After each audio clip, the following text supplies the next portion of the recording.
My parents are originally about fourth generation South African, but we're originally descended from South Indians, which were brought to Durban in the late 1860s, I believe. And consequently our cuisine has evolved totally differently, but we still had times where there was trading between India and South Africa, so spices were traded quite a lot. So our cuisine has evolved totally different to that of North Indian cuisine. When we first started the markets 10 years ago, we just had our pickles and pastes, but as time's progressed we've introduced our curries.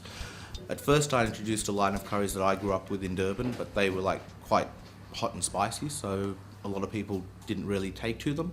So what I've done consequently, I've designed a range of curries that are more suited to the populace that I'm selling to. So we've got butter chicken, we've got mango chicken now, we've got lamb korma. Our range encompasses take-home meals, fish cakes, samoosas, all our pickles, a variety of spices, and also our lovely roti.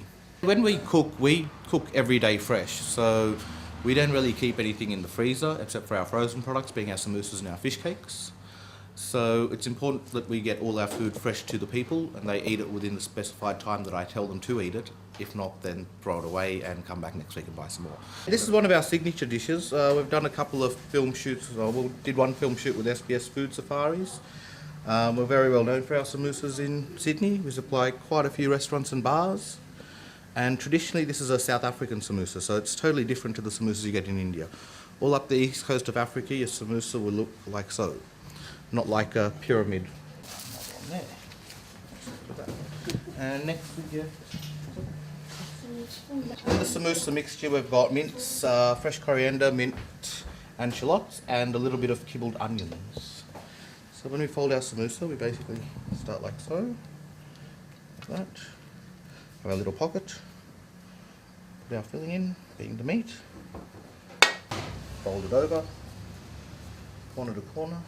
Get our mixture of flour and water, a little bit on each end. And there we have all of that samosa.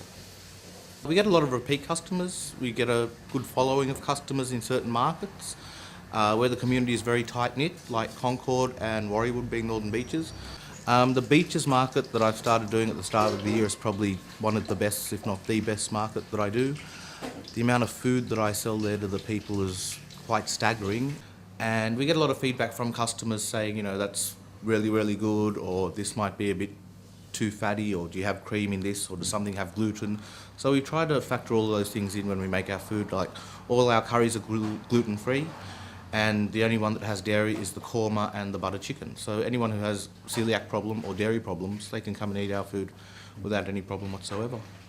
We've been approached by David Jones, Woolworths and Coles to supply them, but I've just said no, because you lose integrity on your product. You're just another product on the shelf. You won't really sell as much because there's no one there to sell your product. Whereas I know if I go to market, I will 90% of the time, weather permitting, sell everything that I take to market.